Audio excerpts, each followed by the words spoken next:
On our newscast tonight, President Park Geun-hye powers ahead with her sales diplomacy drive in India. She tells an Indian broadcaster that Korea can be a great partner for the emerging Indian market and touts Korea's experience in nuclear power plant construction.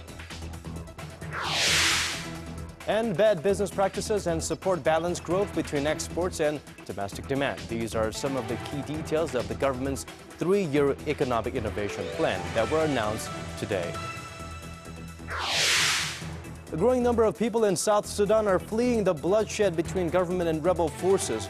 A ferry boat carrying hundreds of them capsizes in the Nile River, leaving more than 200 dead. We have these stories and more coming up on Early Edition at 6.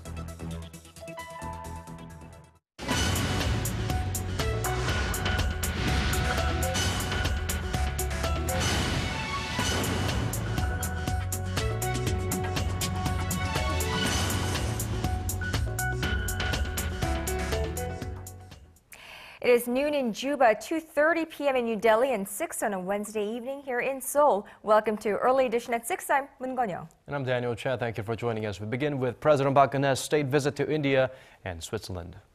Right, the Korean leader who left for India earlier this morning wants to open up India's lucrative nuclear power plant industry to local firms. Before setting off on her self-described sales diplomacy tour, the president spoke to an Indian broadcaster about Korea-India economic relations and North Korea. Our Han Da-eun starts us off. President Park Geun-hye is powering ahead with her sales diplomacy drive. In an interview with India's DDTV held prior to her trip to India, President Park said Korea can be a very good partner to the South Asian country in the nuclear power plant sector, as it has ample experience in plant construction and operation. She stressed that Korea has not had any major plant accidents since launching commercial operations in 1978. She added the safety of Korea's plants has been further enhanced as the country has learnt the lessons of Japan's Fukushima nuclear disaster. With regards to the Korea-India Comprehensive Economic Partnership Agreement, or CEPA, which took effect in 2010, the president said a comprehensive amendment of the pact is needed to bring more economic benefits to both countries. She explained, in order to hit the target mark of $100 billion in bilateral trade, laws on double taxation need to be amended to boost investment. The president also pointed out that the usage rate of the CEPA only stands at 40%, as India's current tariffs are lower than the CEPA tariffs. She also expressed hope that the Indian government continues to support Korean companies, including steelmaker POSCO, which has been working on a project in the Indian state of Odisha for 8 years now. When asked about North Korea, President Park said it's a great pity Pyongyang turned down Seoul's offer to resume inter-Korean family reunions for those separated since the Korean War. But she added she will continue to make efforts to set up a platform for reunification by convincing the North to denuclearize while expanding humanitarian aid and non-governmental exchanges. In India, President Park is scheduled to hold bilateral talks with Prime Minister Manmohan Singh and discuss ways to further develop the two countries' cooperation in various fields, ranging from economic affairs to science and information communications technology. Han Da-eun, Arirang News. Now, if North Korea were to fire its nuclear-tipped Rodong ballistic missile, Seoul has 11 minutes and 15 seconds before impact. That was the warning bell sounded during a seminar organized by the chair of the Parliamentary Defense Committee, Yoo Seung-min, on this Wednesday. While Defense Minister Kim Kwan-jin expressed confidence during the meeting in the ability of the Korean missile defense and kill chain systems to deter North Korean missile threats, weapons experts called for changes. Now, Representative Yoo stressed that South Korea needs to improve its capabilities by adopting the Terminal High Altitude Area Defense System and Standard Missile 3 system, which can effectively intercept both long-range and short to intermediate-range ballistic missiles. Meanwhile, South Korea has given the green light to 3 private charity groups to send humanitarian aid to North Korea this year. Seoul's Unification Ministry said Wednesday that it has approved a $400,000 aid package for young children in the north, consisting of bread, milk powder, and clothes. The ministry says it is also reviewing measures to expand humanitarian assistance to the north by approving more aid efforts by civic groups. The move follows President Park Geun-hye's New Year's speech in which she said she would bolster humanitarian assistance to North Korea. North Korean watchers looking for signs that a purge of top officials continues following the execution of Chang Song-taek need to look no further than the Nasan Special Economic Zone. Our Hwang Sung-hee explains. This is the Nasan Special Economic Zone, one of North Korea's most ambitious attempts at economic reform. But since the execution of Chang Song-taek, the once powerful uncle of North Korean leader Kim Jong-un, the once dynamic district has become a ghost town. Chang had been in charge of the development project, working closely with Beijing to attract Chinese investment. Sources say that several North Korean officials who worked with Chang on the project have also been purged, as the North continues to remove Chang's close aides from the ranks of the ruling elite. South Korea's unification ministry said that is a highly likely scenario, as North Korea is reshuffling party officials following Chang's execution, and those involved in the Rasan project will likely not be an exception. The ministry could not, however, provide details on the issue. At the time of Chang's execution, the North had accused him of selling land in the Rasan economic zone to China at giveaway prices. Chang had no scruples about committing such a treacherous act last May as selling land in the Nasan Economic Zone to a foreign country for a period of 5 decades under the pretext of paying off debt. Sources say the officials who took part in negotiations with China on the land sale were the first on the list to be questioned. Hwang Sung-hee, Arirang News.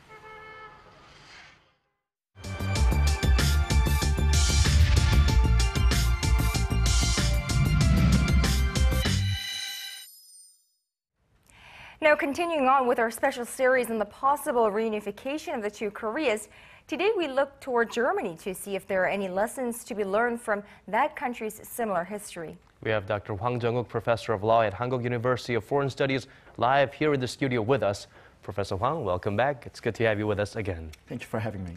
All right, let's start with this question. So, German reunification came about rather abruptly overnight, in fact, and because of that, there were a lot of unexpected problems that sprung out afterwards. Now, what can we learn from that experience, and based on that experience, what can the two Koreas do in order to avoid these kind of problems?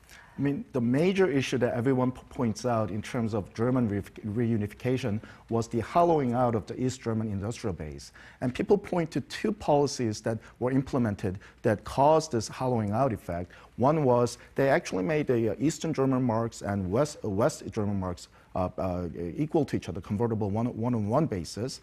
And two, they actually equalized the wages and pension payments for East German workers and West German workers. What these two policies did was to make East German industries very uncompetitive, which means that companies didn't want to locate to East Germany, and companies that were already there wanted to move out. So this had a huge effect of hollowing out industry in East Germany, which kind of destroyed our economic base. I think we need to look at that example and be very practical when it comes to North Korea. North Korea will be much less advanced than South Korea after reunification, so we'll need to be very careful about legislating changes rather than being really practical and flexible.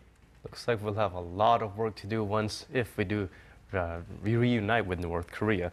Well, one of the biggest issues would be the economic gap between the two Koreas. In the case of Germany, West Germany had to burden most of the economic burden. And is there a way that South Korea can go about trying to prepare and minimize such an impact? I think what I'm most concerned about is the waning support for reunification in South Korea. Recent polls indicate that compared to, say, 10 years ago, people are much less eager to see two Koreas reunite.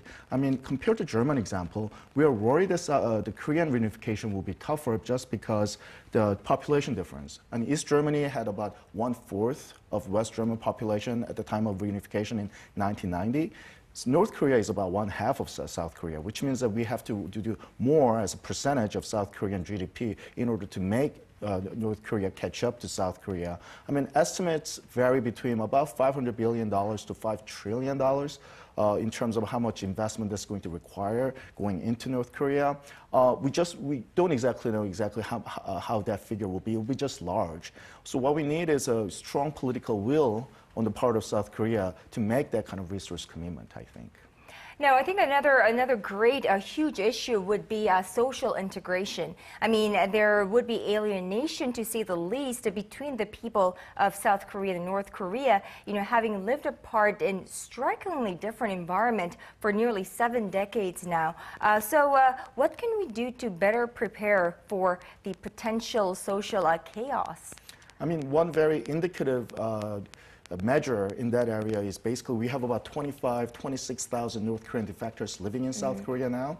And basically, if you talk to them long enough, they sort of express this sense of alienation. They don't belong here. And when they come out and say that they're from North Korea, they face a lot of social stigma, so to speak. So I think from now on, we really need to, I really hope that government and various social organizations will really commit itself to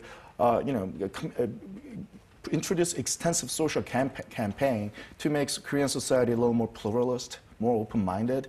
I mean, I think those North Korean defectors living in South Korea is a very good indicator of what North Koreans will feel after reunification. So I think once we go along those routes, maybe we can have more vigorous debate in that area. Well, one thing we'll need plenty of is faith and patience, something that Koreans definitely lack because they want immediate results. Well, anyway, moving on to a different topic, South Korean government recently decided to set up a consultative body to discuss the legal issues that would arise following reunification. So in your opinion, what should be discussed within this framework? Well, I think it's a really good exercise to be thinking about what kind of laws are required, maybe writing up model laws to begin with. But I guess what I'm more concerned about is maybe once we go through this exercise, maybe the government officials and scholars who are involved might be a little bit too locked in, thinking that, yeah, these are the laws that we're going to impose on North Korea. What we have learned from the history of economic development in the half century is that, countries need to develop themselves, and usually externally imposed development doesn't usually work, which means that we really need to keep in mind that, there will be a lot of unknowns about North Korea. One thing that everybody agrees about North Korea is that we don't know much about North Korea. I think that will be exactly what we face in North Korea. We should be really flexible and practical and not be wedded to all these plans that we might have made prior to reunification. All right, Dr. Hwang Jung-wook, Professor of Law at the Hangul University of Foreign Studies. Thank you so much for sharing your insights with us this evening. We appreciate it. Thank you very much. Digging deeper, getting to the bottom of stories that impact your life. Park Geun-hye plans to visit expert. Talking with you on air and online. Connecting you with heroes and experts to help you understand the world's most pressing issues. News and current affairs at its best. With Moon Gun-young and Daniel Che on Early Edition at 6. Now shifting gears to the economy, Korean import prices rose by 2 points. The Korean government has laid out the basic guidelines of a 3-year economic innovation plan that aims to end bad business practices and balance growth between exports and domestic demand. Our Hwang Ji-hye has the details. In a meeting of economy-related ministers in Seoul on Wednesday, Finance Minister Hyun Ho-seok unveiled a guideline for crafting the government's 3-year economic innovation plan. The 3 main principles of the plan that will serve as a cornerstone for the country's sustainable growth are rooting out bad practices, nurturing a dynamic and innovative economy, and boosting domestic demand. The emphasis on the 3 aspects is designed to lay the foundation for another leap forward, resolve chronic problems of our economic structure, and prepare for future changes. The immediate focus of the government will be on tightening lax management at debt-ridden public organizations, ending abusive business practices of large companies, and institutionalizing fair competition. The guidelines include plans to promote an innovative economy by fostering environmentally friendly industries, expanding mergers and acquisitions among startups and other companies in new growth areas, and helping them find new partners and markets. The government also plans to boost domestic demand by supporting small and medium-sized businesses and rewriting regulations to promote education, health, tourism, and other service industries. The three-year plan differs from previous economic development plans in that it focuses on structural reforms instead of seeking immediate growth. The finance minister said that the government will work closely with the private sector to effectively carry out the targeted reforms. Hwang Ji-hye, Arirang News. And we move on to our special series for this week. In part 3 of our 5-part series in Korea's industrial competitiveness, we take a look at the steel and petrochemical sectors which have been hit hard by sluggish global demand. Our Kim Young-gil reports on the prospects and challenges that lie ahead. Korean steel makers are facing another tough year ahead. The steel market is suffering from a global glut, with supply exceeding demand by about 540 million tons, some 300 million tons from China. Market analysts say the steel market's ability to recover will hinge largely on how rapidly the Chinese government will cut the nation's production capacity. Korean steel makers are no exceptions. Although the prospects for the global economy are improving, it will take the steel industry some time to regain its momentum, as the global demand for steel isn't bouncing back. Hyundai Steel is planning to ride out the global glut by differentiating itself from the rest of the pack by supplying more steel plates to its car-making and shipbuilding affiliates, Hyundai Motor and Hyundai Heavy Industries. With an oversupply of steel worldwide, Korean companies like Hyundai Steel plan to specialize in next-generation special steel to gain an edge over their global competitors. With the completion of a new blast furnace last year, they hope to produce more than 20 million tons of steel this year. The outlook for Korea's petrochemical industry does not seem much better, as it is heavily dependent on exports to China, which itself is suffering from an oversupply. There are 2 risk factors related to China. More than 50% of Korea's petrochemical exports are shipped to China. Second, as China relies more on its own petrochemical products, Korean petrochemical exports to China may fall. While waiting for a better time for the industry, Korean petrochemical companies are also seeking to boost their competitiveness. LG Chem and Lotte Chemical, for example, are building petrochemical plants in oil-rich countries in Central Asia to lower their production costs and diversify their clients. Kim Young-gil, Arirang News. Bad translations continue to pop up in all sectors of Korea, mainly due to the lack of the ability and the system to hire good translators and eradicate bad ones. At the National Assembly on Wednesday, the translation and interpretation community presented their side of the issue that ultimately reduces Korea's global competitiveness. Our Kim Yeon-ji reports. More and more foreigners are visiting the websites of government agencies for information about Korea. But a majority leave with one complaint: a lack of consistency in the Korean translations and phonetic notations.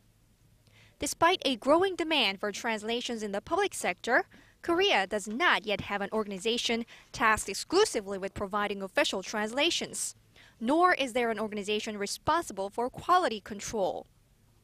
Because of this, government agencies usually find translators on their own, which lawmaker Kim Jang-sil says is a waste. There is no standardization in place for organizing, producing, and assessing public translations. Under these circumstances, it's hard to expect high-quality translations. And because there are no follow-up measures, public translation material often get tossed out after they are produced. It's a waste of taxpayers' money. Translations on government agency websites are poor in quality. For instance, Japanese words are used on the Chinese page of Korea's Justice Ministry website. In a forum held Wednesday at the National Assembly, translation and interpretation experts agreed that these issues merit greater attention. They propose a task force and then turning it into a full-fledged agency exclusively in charge of public sector translations. Creating a database for translations of professional terminology was also mentioned. The European Union, for instance, has the Directorate General for Translation, an agency that oversees the translations for the European Commission. Speakers at the forum encouraged the lawmakers who were present to refer to foreign models such as the one in the EU and develop a similar kind of translation agency to serve Korea's needs. The response from the lawmakers was positive, which hopefully means that the quality of Korea's public sector translations will soon improve. Kim Hyun-ji, Arirang News. Moving on to the ongoing conflict in South Sudan that began 1 month ago. A ferry boat carrying hundreds of civilians trying to flee growing violence in the African country capsized on the Nile River on Tuesday, leaving more than 200 people dead. Most of the casualties were women and children who were not able to swim to safety. They were among a group of growing number of people in South Sudan seeking refuge from the bloodshed between government and rebel forces. More than 400,000 people have been displaced from their homes over the past month, and according to one estimate, up to 10,000 people have been killed. Now, deadly clashes mar the first day of a two-day vote in Egypt over the country's new constitution. At least 11 people were killed Tuesday as supporters of deposed President Mohamed Morsi clashed with security forces. Arirang News Kwon So-ah reports. A bomb exploded in Cairo Tuesday, just before polling stations opened for the national vote on a new constitution. No one was hurt, but at least 11 people were killed in other incidents connected to the referendum, despite tightened security for the vote. At least 5 deaths resulted from clashes between security forces and supporters of former President Mohamed Morsi, who was ousted by the military last year. The military-backed interim government wants the new charter to replace the constitution passed while Morsi was in power. It hopes to win strong backing in order to validate its removal of the country's first democratically elected president. So how would life in Egypt change under the new constitution? Under the new charter, equality between men and women and freedom of belief will be guaranteed. Parties will not be permitted to be formed on the basis of religion, race, gender, or geography, and the president can be impeached by parliament. I came out because this constitution is the best constitution we have had and was done by professionals. First of all, it respects human rights and freedom of religion. It's a civil constitution for a civil advanced state, and this is what we were wishing for. Morsi supporters are boycotting the vote. We can never participate and give legitimacy to a regime which fools the people and tries to act like it is a civil democratic regime. It is neither democratic nor civil. The referendum is expected to receive mostly yes votes, but analysts say the turnout is important too. Less than 33% of the population voted for last year's charter. This vote is the third in 3 years, and nearly 53 million people are eligible to cast their ballot. A positive result could also pave the way for fresh presidential elections. The chief of Egypt's army, General Abdel Fattah al-Sisi, who led the ouster of Morsi, has emerged as a strong candidate. Kwon So-ah, Arirang News. Back here in Indonesia, the National Tax Service has launched a simplified system for people wanting to file their income tax returns online. From this Wednesday, taxpayers are now able to get information online about the 12 categories for which they can receive basic tax deductions, including healthcare, education, and insurance. The NTS website also provides the phone numbers of organizations that taxpayers can turn to for help with their returns. The agency expects that some 500,000 foreign workers will file tax returns this year compared to the 474,000 who filed last year.